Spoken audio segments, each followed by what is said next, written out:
ఖైరతాబాద్ మహాగణేష్ నిమజ్జనానికి అన్ని ఏర్పాట్లు చకచకా జరుగుతున్నాయి. 9వ రోజు పూజలు అందుకున్న మహాగణపతిని నేడు హుస్సేన్ సాగర్ లో నిమజ్జనం చేయనున్నారు. 40 టన్నుల బరువు ఉన్న ఖైరతాబాద్ మహాగణపతి విగ్రహాన్ని హుస్సేన్ సాగర్ క్రేన్ నెంబర్ 4 వరకు తీసుకెళ్లడానికి భారీ ట్రాలీ సిద్ధం చేశారు. 100 టన్నుల బరువును తీసుకెళ్లగలిగే ట్రాలీపై 20 అడుగుల వెడల్పుతో స్టేజ్ ను సిద్ధం చేసి గణేష్ విగ్రహాన్ని ట్రాలీపై నిలిపారు. ఉదయం 6 గంటల నిమజ్జన కార్యక్రమం మొదలవగా 2 రోజుల ముందు నుంచే ఖైరతాబాద్ శోభయాత్రకు సంబంధించి రూట్ ను పరిశీలించారు.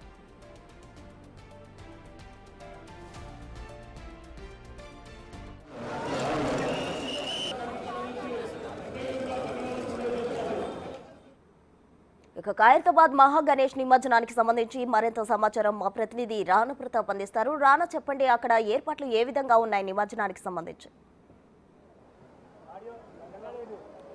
సో ప్రస్తుతం ఖైరతాబాద్ మహాగణపతి శోభాయాత్రకి సర్వం సిద్ధమైనటువంటి పరిస్థితి కనపడతాం. మన విజువల్లో చూస్తున్నాం. ఇప్పటికే ట్రాలీ మీద క్రెయిన్తో ఇక్కడ స్వామివారిని అక్కడ పెట్టినటువంటి పరిస్థితి కనపడుతుంది. ముఖ్యంగా నిమజ్జనానికి కూడా పూర్తి స్థాయిలో కూడా అన్ని ఏర్పాట్లు కూడా చేశారు. దాదాపు 700 మంది దాకా కూడా ఇక్కడ పోలీసులు ఈ యొక్క శోభాయాత్రకి రక్షణగా నిలిచారంటే అర్థం చేసుకోవచ్చు. ఎంత పెద్ద స్థాయిలో పటిష్ట బందోబస్తును ఏర్పాటు చేసినటువంటి పరిస్థితి కనపడుతుంది.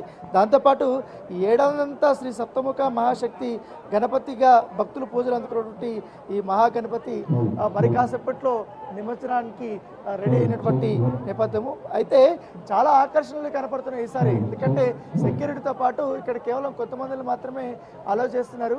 ఈసారి క్రెయిన్స్ని కానీ ట్రాలీని కానీ చాలా అద్భుతంగా కూడా ఈసారి రెడీ చేసినటువంటి నేపథ్యము. ముఖ్యంగా మొదటి నుంచి కూడా చూస్తున్నాం. ఎందుకంటే ఈ యొక్క బడా గణేష్కు ప్రత్యేకతలు రైట్ సైడ్ కానీ లెఫ్ట్ సైడ్ కానీ చాలా అద్భుతమైనటువంటి ప్రతిమలు కూడా ఏర్పాటు చేసినటువంటి పరిస్థితి కనపడుతుంది. ముఖ్యంగా కుడివైపు శ్రీనివాస కళ్యాణము, అలాగే ఎడమవైపు పార్వతీ కళ్యాణం ఉట్టిపడేలా కూడా వాళ్ళు ఇక్కడ ఏర్పాటు చేయడం జరిగింది. దాంతోపాటు ఈ భారీ విగ్రహం కాళ్ళ వద్ద అయోధ్య బాలరాముడి విగ్రహం ఏర్పాటు చేయడం వల్ల అదొక అద్భుతమైనటువంటి సన్నివేశంగానే చూడొచ్చు. ఎందుకంటే చాలా అందంగా కూడా అది కనిపిస్తున్నటువంటి నేపథ్యం అయితే కనపడుతుంది. ఎందుకంటే ఎప్పుడైతే అయోధ్యలో ఆ బలరాముడిని ప్రతిష్టాపన చేసిన తర్వాత ఎంత అద్భుతంగా కనపడిందో ఇప్పుడు కూడా అదే రూపంలో చాలా స్పష్టంగా కనపడుతున్నటువంటి పరిస్థితి అయితే కనపడుతుంది.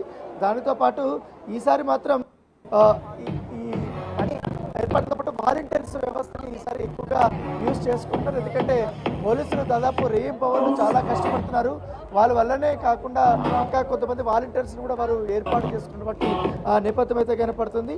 అయితే ఈసారి మాత్రం చాలా తొందరగానే ఈ నిమజ్జనం చేశారనేసి కూడా అధికారులు భావిస్తున్నటువంటి పరిస్థితి కనపడుతుంది.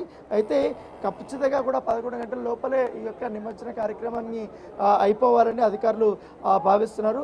దానితో పాటు ఇప్పటికే ఈ ₹1 పైగా కూడా ఈ బడా గణేష్ విగ్రహం ఏర్పాటు కోసము మొత్తం ఈ ఉత్సవ కమిటీ కూడా ఏర్పాటు చేసినటువంటి పరిస్థితి కనపడుతుంది. దాంతోపాటు ఏడాది కొలువు తీరిన ఖైరతాబాద్ గణేష్ బరువు దాదాపు 40 టన్నులు 50 టన్నుల దాకా ఉన్నటువంటి నేపథ్యం. ఎందుకంటే పెద్ద ఎత్తున ఐరన్ కానీ పీచు కానీ మట్టి వినియోగం కానీ ఇవన్నీ కూడా జరిగాయి. అర్ధరాత్రి తర్వాత కూడా కలశ పూజ అనంతరం భారీ ట్రాలీపైకి ఖైరతాబాద్ గణేషుని వారు ఎవరైతే నిర్వాహకులందరూ కూడా పెట్టినటువంటి నేపథ్యం అయితే కనపడుతుంది. ఉదయం నుంచి కూడా ఇక్కడ ఏసీపీ కానీ డీసీపీ కానీ వీళ్ళందరూ కూడా వచ్చి ఇక్కడ భద్రతాపరమైనటువంటి ఏర్పాట్లు కూడా చేస్తున్నారు. మరి సేపట్లో ప్రారంభించడానికి అక్కడ కొబ్బరికాయ కొడుతున్నారు, హారతి ఇస్తున్నటువంటి విజువల్ని మనం చాలా స్పష్టంగా కూడా చూస్తున్నాం. ఎందుకంటే కొంచెం ముందుకు కదపడానికి ప్రయత్నాలు కూడా చేస్తున్నారు. దాంతోపాటు మొత్తం 2.5 కిలోమీటర్ల దాకా కూడా ఈ యొక్క గణేష్ శోభాయాత్ర అనేది జరగబోతుంది. ముఖ్యంగా ఈ ఖైరతాబాద్ కానీ సెన్సేషనల్ థియేటర్ దగ్గర కానీ రాజదీస్ హోటల్ కానీ టెలిఫోన్ భవన్ కానీ తెలుగు తల్లి ఫ్లైఓవర్ కానీ సెక్రటేరియట్ కానీ ఎన్టీఆర్ మార్క్ వరకు కూడా ఈ శోభాయాత్ర జరుగుతుంది. ఎందుకంటే ఈ ఖైరతాబాద్ నుంచి సెన్సేషన్ థియేటర్ దగ్గరికి వచ్చే కొందరికి క్రౌడ్ అనేది పబ్లిక్ అనేది చాలా ఎక్కువగా పెరుగుతుంది. ఈ రాజదూత హోటల్ దగ్గర టెలిఫోన్ భవన్ దగ్గరికి వచ్చే కొందరికి మరింతగా పెరుగుతుంది. ఇంకా తెలుగు తల్లి ఫ్లైఓవర్ దగ్గరికి అయితే ప్రత్యేకంగా చెప్పాల్సిన అవసరం లేదు. వేలాది మంది మహాగణపతిని దర్శించుకోవడానికి ఎదురు చూస్తున్నారు. చూస్తూ ఉంటారు. ఎందుకంటే ఇప్పటికే మంచి డీజే కానీ ఇవన్నీ కూడా ఏర్పాటు చేశారు. ఇప్పుడు ఈ పూజాకృతులు అయిపోయిన తర్వాత ఈ యొక్క శోభాయాత్ర అనేది స్టార్ట్ కాబోతుంది. సో మొత్తం ఇప్పటికే మనకు ఈ ఎన్టీఆర్ మార్గ్ కూడా ప్రత్యేకంగా చెప్పాల్సిన అవసరం లేదు. 4వ నెంబర్ క్రేన్ ద్వారా కూడా నిమజ్జనం చేయడానికి సర్వం ఏర్పాట్లు కూడా చేశారు. మరి కాసేపట్లో ఇక్కడికి హైదరాబాద్ ఇన్ఛార్జ్ మినిస్టర్ అయినటువంటి పొన్నం ప్రభాకర్ వీళ్ళందరూ కూడా రాబోతున్నారు. ఈ శోభాయాత్ర జరుగుతున్నటువంటి తీరు గురించి కానీ అవన్నీ కూడా వాళ్ళు అధికారులతో కూడా పర్యవేక్షించబోతున్నట్టుగా మనకు తెలుస్తుంది. సో ఎటు చూసినా కూడా మనకు ఫుల్ క్రౌడే కనపడుతుంది మనకు. దానితో పాటు ఈసారి ఈ నేషనల్ సర్వీస్ స్కీమ్ కింద వాలంటీర్స్ని పిల్లల్ని కానీ వీళ్ళందరినీ కూడా ఎన్సీసీ స్టూడెంట్స్ కానీ వీళ్ళందరినీ కూడా ఈసారి బడా గణేష్ దగ్గర వీళ్ళందరూ కూడా ఏర్పాటు చేసినటువంటి సిచ్యువేషన్ అయితే దగ్గర మనకు కనపడుతుంది. సో నైట్ అంతా కూడా భారీ భద్రత అనేది ఇక్కడ ఏర్పాటు చేశారు. సో విజువల్లోనే మనం చూస్తున్నాం ఎంత అద్భుతంగా కనపడుతుంది. ఆల్మోస్ట్ ఇంకా క్రెయిన్ నుంచి క్రెయిన్కి సంబంధించి ఏవైతే ఉన్నాయో కట్టారు థాట్స్ కానీ అవన్నీ కూడా ఇప్పుడు అవన్నీ తీసేస్తున్నారు. సో ఇంకా మూమెంట్ చేయడానికి సో పూజలు అయిపోతున్నాయి కాబట్టి ఇంకా శోభాయాత్ర అనేది జస్ట్ ఒక 10 నిమిషాల్లో అనేది మనకు స్టార్ట్ కాబోతున్నటువంటి సిచ్యువేషన్ కనపడుతుంది. సో చాలా ఇంట్రెస్టింగ్ ఎలిమెంట్స్ ఈసారి ఉండబోతుంది. అయితే ప్రతిసారి మనం శోభాయాత్రలో చూస్తున్నాం ఫుల్ కలర్ఫుల్గా రెడీగా అవుతున్నటువంటి శోభాయాత్రలో ఈసారి పూర్తిగా డీజేని ఏర్పాటు చేస్తారు. ఇక్కడ డప్పులు కానీ ఇవన్నీ కూడా ఈసారి పెద్దగా పెట్టలేదు. కాకపోతే మొత్తం డీజేలో నుంచి వారు ప్లే చేయబోతున్నట్టుగా మనకు సమాచారం ఉంటుంది. దాంతోపాటు ఉత్సవ కమిటీ ఇక్కడి నుండి డాన్స్ వేసుకుంటూ వాళ్ళు వెళ్ళబోతున్నారు.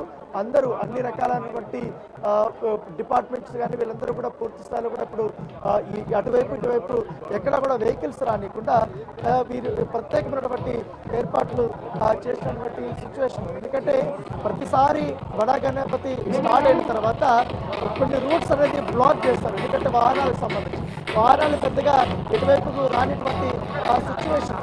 సో ఈసారి అట్లా కాకుండా బడా గణేష్ బయలుదేరిన బట్టి ఆ ప్లేసెస్లో ఒక 5 నిమిషాల ముందు ఆపేస్తారు. కొంచెం మూవ్ అయిన తర్వాత వాళ్ళు ఇంకా ఇతర రూట్స్లో వాళ్ళందరినీ కూడా పంపించడానికి ప్రయత్నాలు చేస్తున్నటువంటి నిబంధనలు కనపడుతుంది. ఒక రోప్ను కూడా ఇక్కడ అధికారులు ఏర్పాటు చేశారు. ఎవరిని కూడా లోపలికి పెద్దగా వెళ్ళలేకుండా కేవలం కొంతమంది అధికారులు అదే ఉత్సవ కమిటీకి సంబంధించిన వారు మాత్రమే ఇక్కడ ఉన్నారు. ఇక్కడ ఏసీపీ కానీ డీసీపీ కానీ వీళ్ళందరూ కూడా పూజలు ఇప్పుడే చేస్తున్నారు. పూజలు చేసి ఇంకా శోభాయాత్ర స్టార్ట్ అవుతుంది. సో చాలా స్పష్టంగా మనం చూస్తున్నాం.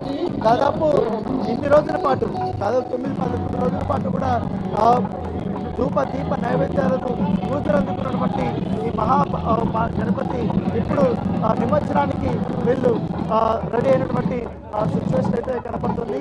సో ఆఫీసర్స్ కానీ వీళ్ళందరూ కూడా ఉన్నటువంటి రతుల ఆఫీసర్ సో మనం చాలా స్పష్టంగా చూస్తున్నాం. సో నిర్వాహకులు కానీ వీళ్ళందరూ కూడా ఇప్పుడు అందరూ కూడా బయలుదేరుతున్నారు. 1 by 1 అనంతరూ కూడా ఇక్కడ శోభాయాత్రకి రెడీ అయింది కాబట్టి సో అధికారులు కూడా కొంచెం తొందరగానే ముందుగా సాగాలనేసి కూడా వాళ్ళు చెప్తున్నారు. ఎందుకంటే ఎటువంటి ఎక్కువసేపు ఎక్కడా కూడా ఆగకుండా ఉండాలనే ఉద్దేశంతో కూడా వాళ్ళు ఉన్నారు. ఎక్కువసేపు ఆగితే కొంచెం గందరగోళమైనటువంటి వాతావరణం ఉండే అవకాశం ఉంది. ఎందుకంటే తోపులాట జరిగే అవకాశం ఉంది. ఎందుకంటే ఇక్కడ ఉన్నటువంటి సెక్యూరిటీ సిబ్బంది కానీ వీళ్ళు కానీ అందరూ కానీ చాలా ఎక్కువ మంది ఉంటారు కాబట్టి ఆ ఇబ్బంది లేకుండా చేస్తున్నారు. Thank you Rana.